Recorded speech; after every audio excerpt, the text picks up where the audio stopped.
Hay que esperar a que se ponga rojo esta parte. Muy bien, vamos a empezar. Muy buenas tardes a todos los presentes. Hoy día vamos a hacer la grabación de nuestro panel con nuestros panelistas Rodrigo Soriano, Mateo Vera y Juan Rosado. Cada uno va a exponer su tema por un tiempo aproximado de 4 minutos y medio. Y sobre Lazarillo de Tormes, una obra salida a finales del Renacentismo e inicios del Barroco. Una obra que hacía una crítica social en su época. Muy bien, vamos a empezar a correr el tiempo para que nuestro panelista Rodrigo Soriano empiece con su tema. Puedes comenzar. Muy buenas tardes, padres, y muchas gracias, Marcelo. Hoy yo les voy a hablar sobre el tema del contexto social en la que se basaba la obra picaresca de Lazarillo de Tormes.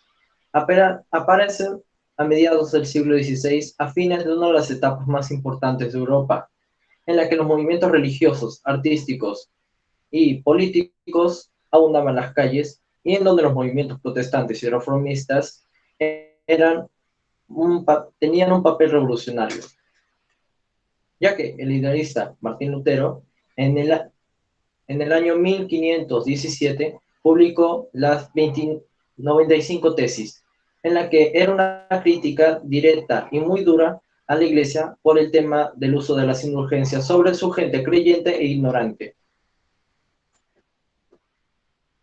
Tras estas reformas que se daban, nació el nuevo arte llamado el renacentismo, en la cual ya no se veía Dios como el centro del universo, sino al hombre, en la cual y las artes representaban al hombre como un ser celestial. Pero tras el fin de este movimiento artístico, a inicios del, no, a finales del siglo XVI, nace una nueva corriente artística y política llamada el barroco, en la que su tema principal era la crítica social a los problemas que se daban en ese tiempo. Por ejemplo, como grandes representantes de estas obras tenemos a Maquiavelo, Diego de Velázquez, Pedro Calderón de la Barca, Góngora Quevedo, españoles, y Diego de Velázquez. Inicialmente, el barroco no era una crítica social, sino era una forma para hacer publicidad a la iglesia, ya que la iglesia pagaba constantemente a pintores y artistas para hacer retratos sobre sus pensamientos religiosos. Pero los artistas empezaron a tomar ideales y otros conceptos sobre los que se basaba la iglesia, y empezaron a deformarlos hasta el punto de tocar los problemas de la vida y también una crítica a esta. El Lazarillo de Tormes podemos ubicarlo en el medio de estos dos, a finales del barroco, a finales del renacentismo y inicios del barroco, llegando hasta el periodo pleno del barroco, en la que este movimiento toma total poder en Europa y llega hasta Latinoamérica. La novela de Lazarillo de Tormes hace una referencia a las injusticias que sufrían a los no privilegiados por parte de la nobleza y el clero. El Lazarillo representa un chico que tiene que hacer una lucha por su vida a través de distintas burlas o insultos, porque necesitaba ganarse la vida. Ya está, muchas gracias. Muy bien, con el tema terminado de nuestro panelista Rodrigo Soriano. Ahora va a pasar a presentar su tema nuestro panelista Mateo Vera. Puedes comenzar. Primero que nada, gracias y buenas tardes. Voy a hablarles acerca del tema de novela picaresca. Primero, ¿qué es la novela picaresca? Es un subgénero creado de la literatura española y a su vez en Asia. Surgió en los años de transición entre el Renacentismo y el Barroco, durante el siglo llamado eh, Siglo de Oro de las Letras Españolas. Algunas características de la novela picaresca son la presencia del pícaro, que es ese tipo de personajes en la novela se define como una persona bufona, traviesa y descarada. También como característica de ese personaje se destacan la pobreza y la inclinación a vagabundear. Otra característica sería la ausencia del hombre, que es, pues allí radica la posibilidad de perpetuar la sucesión de historias hasta el infinito. Algunas características que sobre la, sobre la novela picaresca que posee el Lazarillo de Tormes son: el pícaro es humilde y tiene unos padres sin honra. Es una narración en primera persona de la vida y desventuras de un niño de un pícaro. La narración se organiza en episodios en los que van sirviendo a sus distintos amos. Y la obra resuma una fuerte carga crítica contra las costumbres y la sociedad de su tiempo. Algunos ejemplos de novelas picarescas son El Lazarillo de Tormes, La vida del Buscón, La hija de la Celestina y La ingeniosa Elena.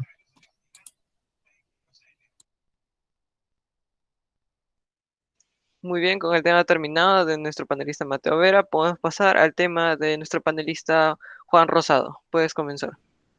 Ya, bueno, buenos días, padres. Yo en este caso les voy a hablar sobre algunos personajes de la obra El Lazarillo de Tormes, más concretamente sobre los amos que se tuvo. El primer amo fue el ciego, y por ser el primero, es uno de los que más influye al Lazarillo. Este le enseñaba a base de golpes a ser astuto y muy tramposo.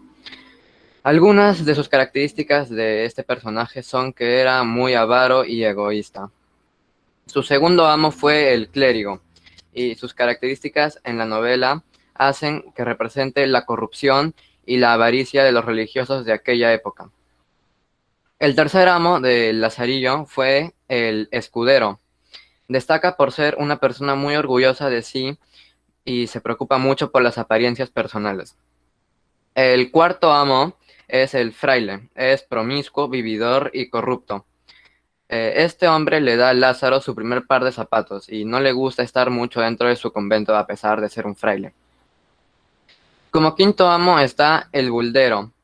Entre sus características destaca que es alguien muy mentiroso y que engaña a la gente por dinero y no dudará en hacer esto. En la novela, este hombre representa la falsa religiosidad. Luego, el pintor es el sexto amo de Lázaro y estuvo muy poco tiempo a su servicio, ya que este, al igual que sus otros amos, lo explotaba. En la novela, este maestro de pintar panderos es un personaje que representa la clase renacentista de la época. El capellán es el séptimo amo que tiene el Lazarillo y es un oportunista que le ofrece a Lázaro su primer sueldo a cambio de trabajar para él como aguador. Este estuvo 4 años al servicio de este amo. Y por último, el octavo amo, que sería el alguacil. En la obra, este personaje representa a la ley en aquella época. Y por este oficio era muy peligroso estar siempre con él. Y es por eso Lázaro decide abandonarlo. Bueno, eso sería todo por mi parte. Muy bien, con todos los temas ya terminados, podemos concluir que esta obra era una como crítica a a la época en la que se vivía. Y después de estas conclusiones o conclusión que ya acabo de decir, el público ya puede empezar a hacer algún comentario o alguna pregunta hacia nuestros panelistas. El que quiera comenzar, prende su micrófono y habla. Buenas tardes chicos, felicitaciones, muy buena la exposición y gracias por la invitación. Quisiera preguntarles de repente para que ustedes hagan un análisis o una reflexión si los acontecimientos que vivió Lazarillo y con todos sus amos se relacionan en algo con la realidad actual que vivimos. Esa sería mi pregunta, gracias. Ya, bueno, lo que yo puedo decir acerca de esta pregunta es que, por ejemplo, en la vida real, casos de niños explotados que pasan de un amo a otro, esa sería más o menos mi respuesta.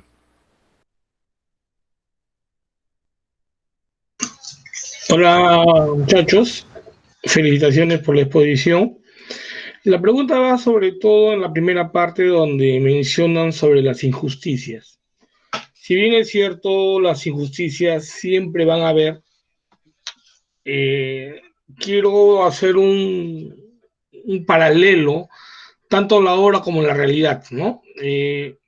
Si actualmente existen injusticias con respecto a los estudiantes, si sabemos que Lazarillo también era una persona que sufría de ese tipo de bullying, como lo llamamos actualmente, ¿no?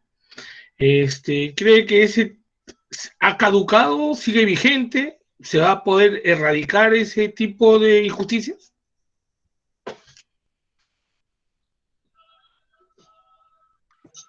Siguiendo a tu pregunta, pues sí se podía erradicar si se lograra cambiar la mentalidad que se tiene. En el caso, en el caso de explotación a los chicos o injusticias, se puede ver vigente hasta en la actualidad, con algunos casos bastante recientes en la sierra sobre explotación de los niños y en otras partes de Latinoamérica. Y una posible solución podría ser esa, hacer un cambio de la mentalidad y tener mejor concepto o fortalecer las leyes, hacerlas mucho más estrictas.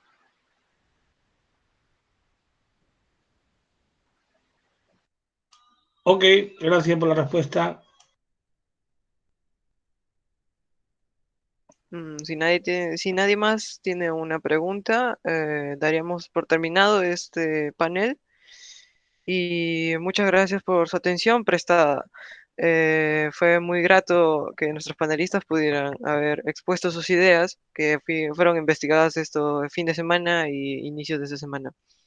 Muchas gracias por su atención. Nos vemos en la próxima. Muchas gracias, buenas tardes. Ok, hasta luego muchachos, cuídense. Saludos.